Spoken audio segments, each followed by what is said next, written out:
A few days ago, we reported about 3 churches that were historic in Opelousas, Louisiana, and it was burned to the ground. Well, the police ended up finding out who did it. It was a guy by the name of Holden Matthews. He was the son of a sheriff's deputy. Let's go ahead and roll the clip.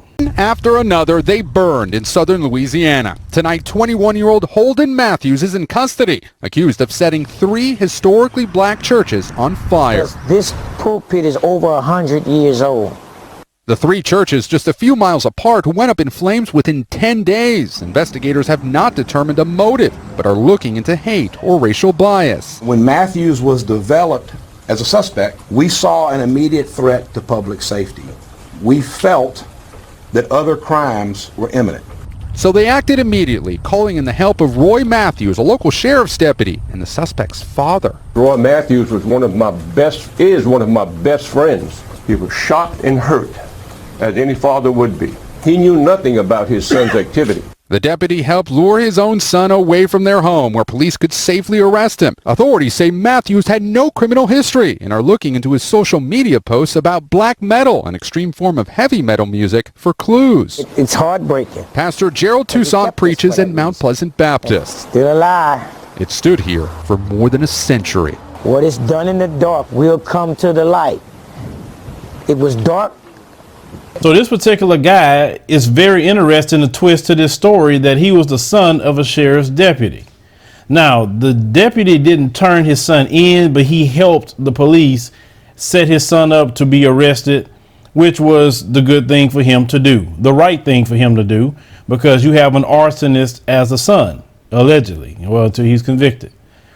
He said he was into this metal music.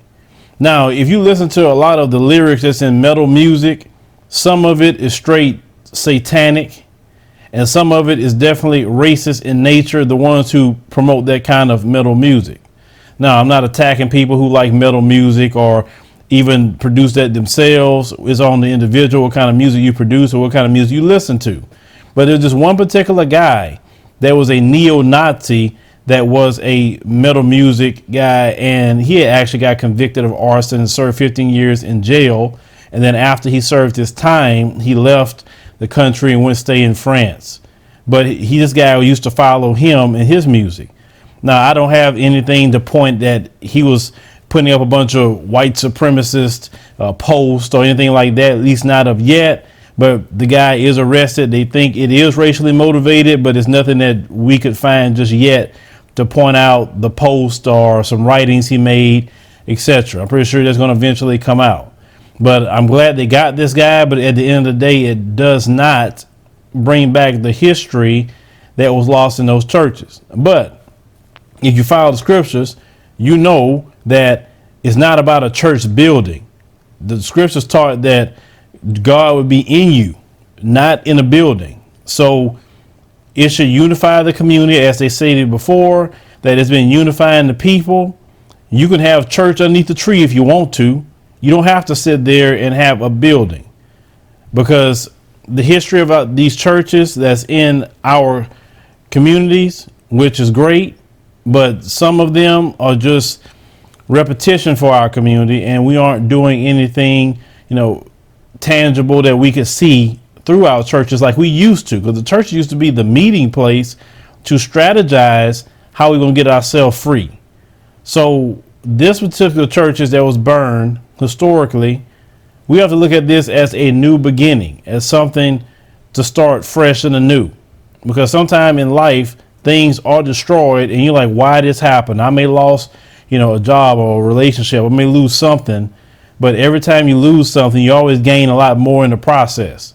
So that's how they have to look at this and look at how they can be much better, even in the community themselves. This guy, they're going to give him whatever they're going to give him. But we see these type of attacks happening all the time, and we got to stay ready. We have to put up security cameras, as I stated, even at your homes.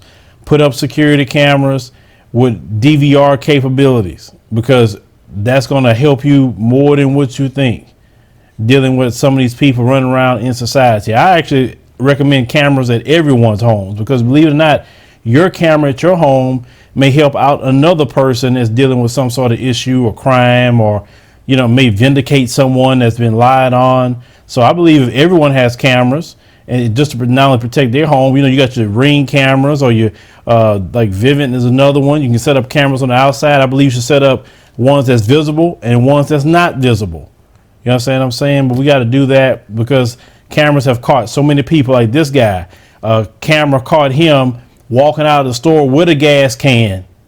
You get what I'm saying? And then a few hours before the fire. So if it wouldn't been for a camera catching that, they probably wouldn't have found out that he did that. So cameras are a beautiful thing in the area of catching people committing crimes. But I believe that this church, the three churches, they'll be all right. At the end of the day, I mean, we've been through a lot as black people.